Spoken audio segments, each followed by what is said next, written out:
The Pension Garden.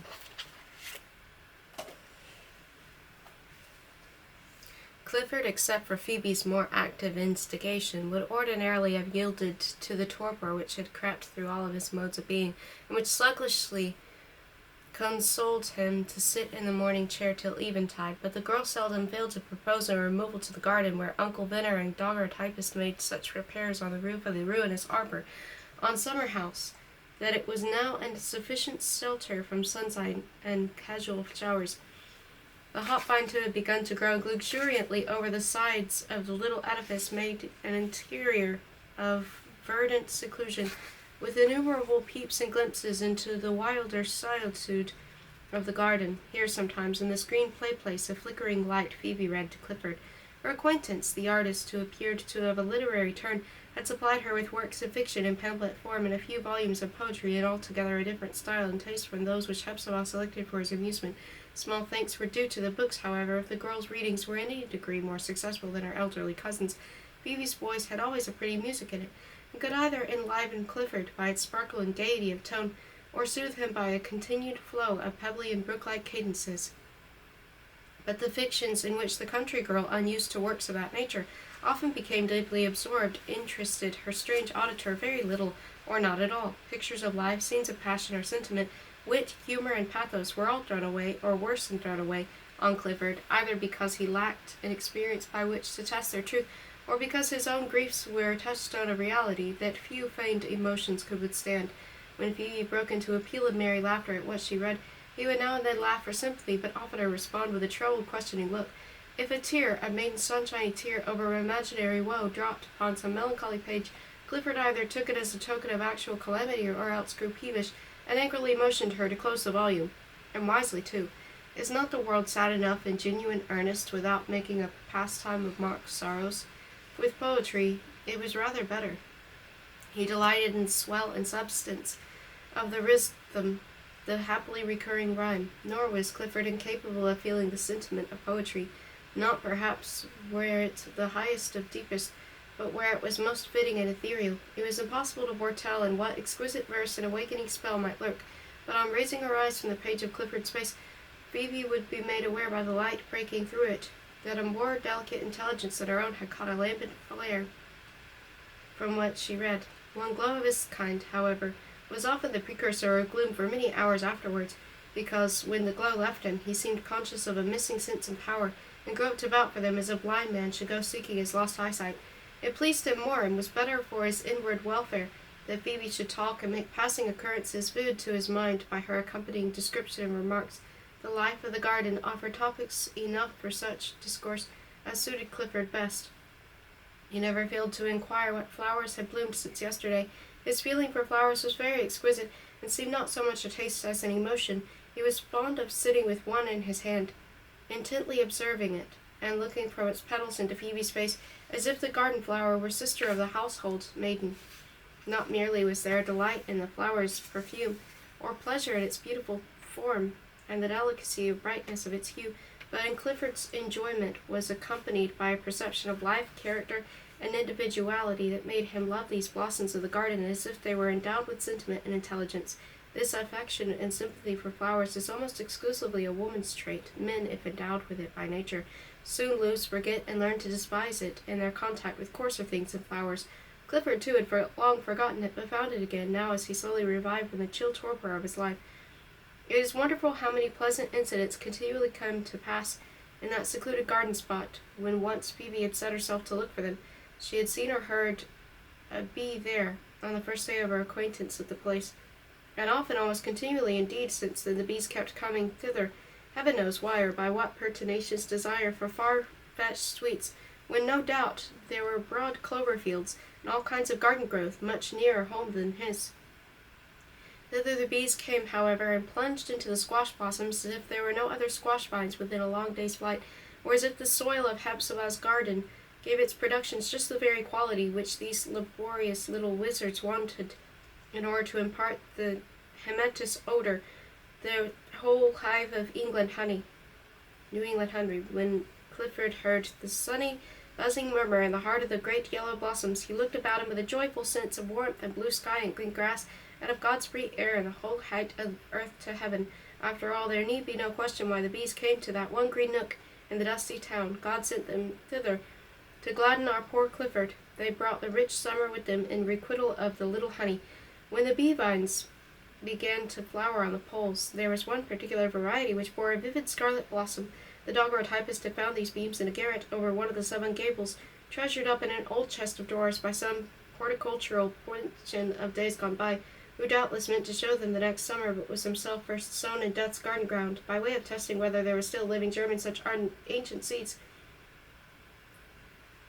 Holgrave had planted some of them, and the result of his experiment was a splendid row of bean vines, clambering early to the full height of the poles and arraying them from top to bottom in a spiral profusion of red blossoms. And ever since the unfolding of the first bud, a multitude of hummingbirds had attracted thither. At times it seemed as if for every one of the 100 blossoms there was one of the tiniest fowls of the air, a thumb's bigness of burnished plumage, hovering and vibrating about the beanpoles. It was an indescribable interest, and even more than childish delight, that Clifford watched the hummingbirds. He used to thrust his head softly out of the arbor to see them the better, all the while too motioning Phoebe to be quiet, snatching glimpses of the smile upon her face so as to heap his enjoyment up higher with her sympathy. He had not merely grown young, he was a child again. Hepzibah, whenever she happened to witness one of the fits of miniature enthusiasm, would shake her head with a strange mingling of the mother and sister and of pleasure and sadness as her aspect. She said that it had always been thus with Clifford when hummingbirds came, always from his babyhood, that his delight in them had been one of the earliest tokens by which he showed his love for beautiful things, and it was a wonderful coincidence, the good lady thought, that the artist should have planted these scarlet-flowered beans, which the hummingbirds sought far and wide, and which had not grown in the Pinchin garden before for 40 years, in the very summer of Clifford's return. Then would the tears stand in poor Hepzibah's eyes, or overflow them with too abundant gush, so she was fain to betake herself into some quarter lest Clifford should espy her agitation. Indeed, all the enjoyments of this period were provocative of tears, coming so late as it did. It was a kind of Indian summer, with a mist in its balmiest sunshine, and decay and death in its gaudiest delight. The more Clifford seemed to taste the happiness of a child, the sadder was the difference to be recognized. With a mysterious and terrible past, which had annihilated his memory, and a blank future before him, he had only this visionary and impalpable now, which, if you once look closely at it, is nothing. He himself, as was perceptible by many symptoms, lay darkly behind his pleasure, and knew it to be baby play, which he was to toy and trifle with, instead of thoroughly believing. Clifford saw, it may be, in the mirror of his deeper consciousness, that he was an example and representative of that great class of people whom an inexplicable providence is continually putting at cross purpose with the world, breaking what seems his own promise in their nature, withholding their proper food, and setting poison before them for a banquet, and thus, when it might so easily, as one would think, have been adjusted otherwise, making their existence a strangeness to solitude and torment. All his life long he had been learning how to be wretched, as one learns a foreign tongue. And now, with the lesson thoroughly at heart, he could with difficulty comprehend his little airy happiness. Frequently there was a dim shadow of doubt in his eyes. "Take my hand, Phoebe," he would say, "and pinch it hard with your little fingers. Give me a rose, that I may press its thorns and prove myself awake by the sharp touch of pain." Evidently he desired this prick of a trifling anguish, in order to assure himself, by that quality which he best knew to be real, that the garden, the 7 weather-beaten gables, and Hepzibah's scowl and Phoebe's smile were all real likewise. Without this signet in his flesh, he would have attributed no more substance to them than to the empty confusion of imaginary scenes which he had fed his spirit until that even poor sustenance was exhausted. The author needs great faith in his reader's sympathy, else he must hesitate to give details so minute, and incidents apparently so trifling, as are essential to make up the idea of this garden life. It was the Eden of a thunder-smitten Adam, who had fled for refuge thither out of the same dreary and perilous wilderness into which the original Adam was expelled. One of the available means of amusement which Phoebe made the most in Clifford's behalf was the feathered society, the hens, a breed of whom, as we have already said, was an immemorial heirloom in the Pinchin's family. In compliance with a whim of Clifford, as it was troubled him to see in confinement, they had been set at liberty and now roamed at will about the garden, doing some little mischief, but hindered from escape by buildings on 3 sides and the difficult pitches of the wooden fence on the other.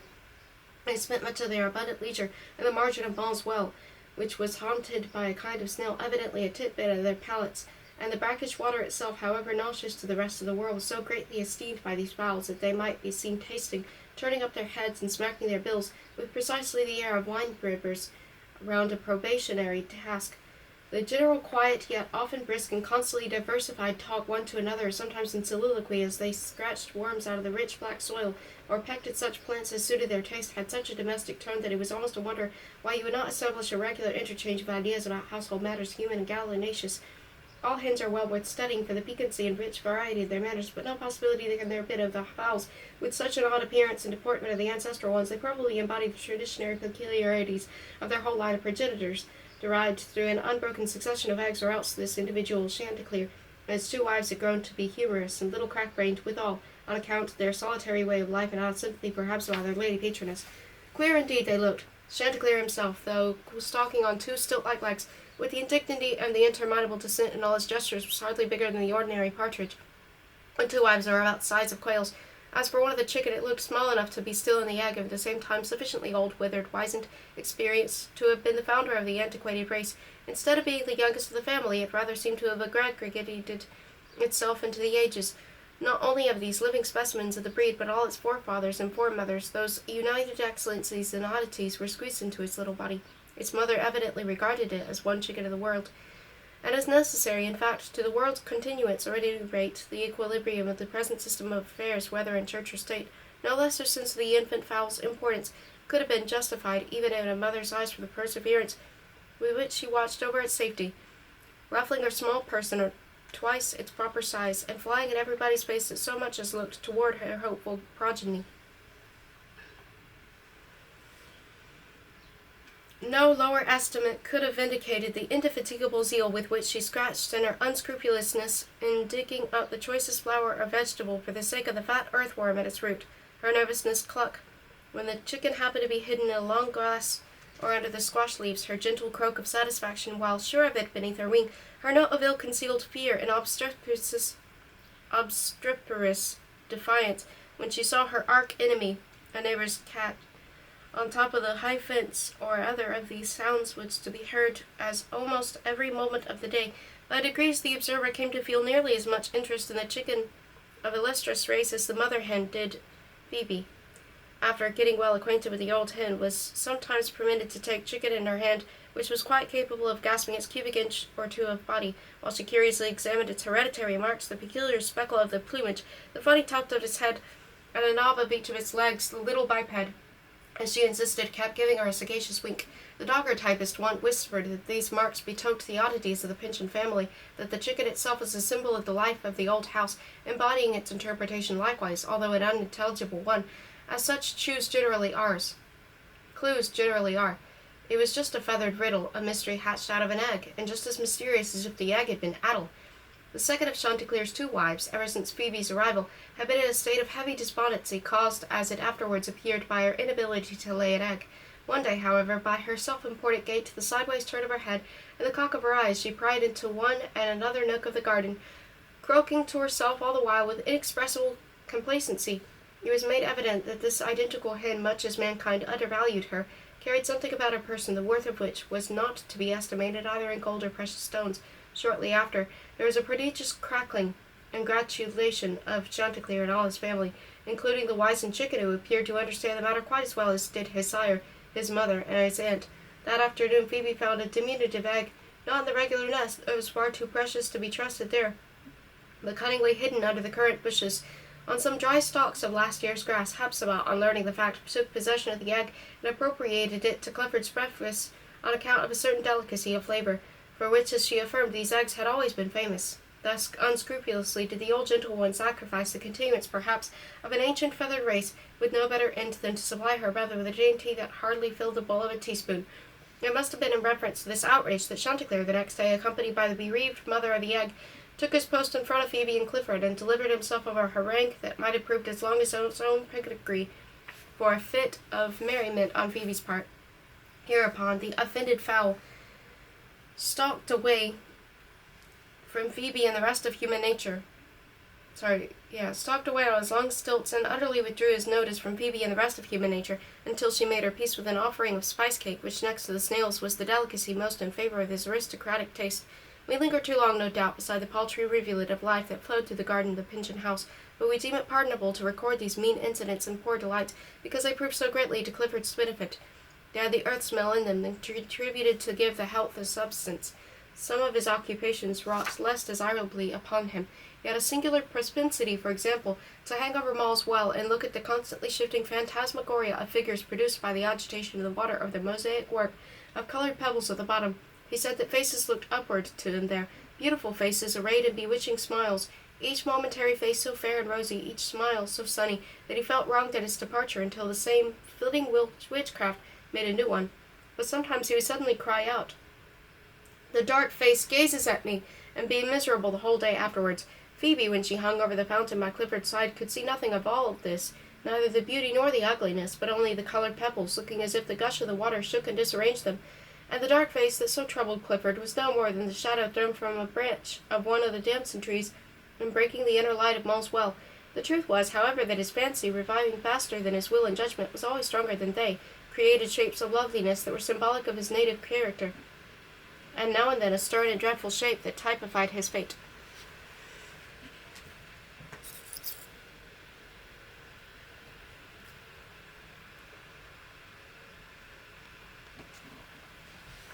On Sundays, after Phoebe had been at church, for the girl had a church-going conscience and would hardly have been at ease if she had missed either prayer, scene, sermon, or benediction after church time. Therefore, there was ordinarily a sober little festival in the garden. In addition to Clifford, Hepzibah, and Phoebe, 2 guests made up the company. One was the artist Holgrave, who, in spite of his consociation with reformers and his other queer and questionable traits, continued to hold an elevated place in Hepzibah's regard. The other, we are almost ashamed to say, was the venerable old Uncle Venner, in a clean shirt and a broadcloth coat, more respectable than his ordinary wear, inasmuch as was neatly patched on each elbow, and might be called an entire garment except for a slight inequality in the length of its skirts. Clifford, on several occasions, had seemed to enjoy the old man's intercourse for the sake of his mellow, cheerful vein, which was like the sweet flavor of a frostbitten apple, such as one picks up under the tree in December. A man at the very lowest point of the social scale was easier and more agreeable for the fallen gentleman to encounter than a person at any of the intermediate degrees, and moreover, as Clifford's young manhood had been lost, he was fond of feeling himself comparatively youthful, and now in opposition with the patriarchal age of Uncle Venner. In fact, was sometimes observable that Clifford half wilfully hid from himself the consciousness of being stricken in years, and cherished visions of an earthly future still before him, visions, however, too indistinctly drawn to be followed by disappointment, though doubtless by depression, when any casual incident or recollection made him sensible of the withered leaf. So this oddly composed little social party used to assemble under the ruinous arbor, Hepzibah, stately as ever at heart, and yielding not an inch of her old gentility, but resting upon it so much the more, as justifying a princess-like condescension, exhibited not an ungraceful hospitality. She talked kindly to the vagrant artist, and took sage counsel, lady as she was, with the wood sawyer, the messenger of everybody's petty errands, the patched philosopher, and Uncle Venner, who had studied the world at street corners, and at other posts equally well adapted for just observation, was just as ready to give out his wisdom as a town pump to give water. "Miss Hepzibah, ma'am," said he once, after they had all been cheerful together, "I really enjoy these quiet little meetings of the Sabbath afternoon. They are very much like what I expect to have after I retire to my farm. Uncle Venner," observed Clifford in a drowsy inward tone, "is always talking about his farm, but I have a better scheme for him by and by. We shall see." "Ah, Mr. Clifford Pynchon," said the man of patches, "you may scheme for me as much as you please, but I'm not going to give up this one scheme of my own, even if I never bring it really to pass. It does seem to me that men make a wonderful mistake in trying to heap up property upon property. If I had done so, I should feel as if Providence was not bound to take care of me, and at all events, the city wouldn't be. I'm one of those people who think that infinity is big enough for us all, with eternity long enough." "Why, so they are, Uncle Venner," remarked Phoebe after a pause, for she had been trying to fathom the profundity and appositeness of this concluding apothegm. "But for this short life of ours, one would like a house and a moderate garden spot of one's own. It appears to me," said the daguerreotype, smiling, "that Uncle Venner was the principles of the furrier at the bottom of the wisdom, only they have not quite so much distinctness in his mind as in that the systemizing Frenchman." "Come, Phoebe," said Hepzibah, "it is time to bring the currants." And then, while the yellow richness of the declining sunshine still fell into the open space of the garden, Phoebe brought out the loaf of bread, a china bowl, and currants. freshly gathered from the bushes and crushed with sugar, these with water, but not from the fountain of ill omen, close at hand, constituted all the entertainment. Meanwhile, Holgrave took some pains to establish an intercourse with Clifford, actuated, it might seem, entirely by an impulse of kindliness, in order that the present hour might be cheerfuller than most which the poor recluse had spent, or was destined yet to spend. Nevertheless, in the artist's deep, thoughtful, all-observant eyes, there was now and then an expression not sinister but questionable, as if he had some other interest in the scene than a stranger. A youthful and unconnected adventurer might be supposed to have. With great mobility of outward mood, however, he applied himself to the task of enlivening the party, with so much success that even the dark-hued Hepzibah threw off one tint of melancholy, and made what shift she could with the remaining portion. Phoebe said to herself, "How pleasant he can be." As for Uncle Venner, as a mark of friendship and approbation, he readily consented to afford the young man his countenance in the way of his profession, not metaphorically, be it understood, but literally, by allowing a daguerreotype of his face so familiar to the town to be exhibited at the entrance of Holgrave's studio. Clifford, as the company partook of their little banquet, grew to be the gayest of them all. Either it was one of those unquivering flashes of the spirit to which minds in an abnormal state are liable, or else the artist had subtly touched some chord that made musical vibration. Indeed, what with the pleasant summer evening and the sympathy of this little circle of not unkindly souls, it was perhaps natural that a character so susceptible as Clifford's should become animated and show itself readily responsive to what was said around him. But he gave out his own thoughts likewise with an airy and fanciful glow, so that they glistened as they were through the arbor, and made their escape among the interstices of the foliage. He had been as cheerful, no doubt, while alone with Phoebe, but never with such tokens of acute, although partial, intelligence. But as the sunlight left the peaks of the 7 Gables, so did the excitement fade out of Clifford's eyes. He gazed vaguely and mournfully about him, as if he missed something precious, and missed it the more drearily for not knowing precisely what it was. "I want my happiness," at last he murmured, hoarsely and indistinctly, sharply, hardly shaping out the words. "Many, many years I have waited for it. It is late, it is late. I want my happiness. Alas, poor Clifford, you are old and worn with troubles that ought never have befallen you. You are partly crazy and partly imbecile, a ruin, a failure, and almost everybody is, though some in less degree and less perceptibly than their fellows. Fate has no happiness in store for you unless your quiet home in the old family residence with the faithful Hepzibah, and your long summer afternoons with Phoebe, and these Sabbath festivals with Uncle Venner and the daguerreotypist deserve to be called happiness. Why not? If not the thing itself, it is marvelously like it, and the more so for that ethereal and intangible quality which causes it all to vanish at too close an introspection. Take it, therefore, while you may. Murmur not, question not, but make the most of it."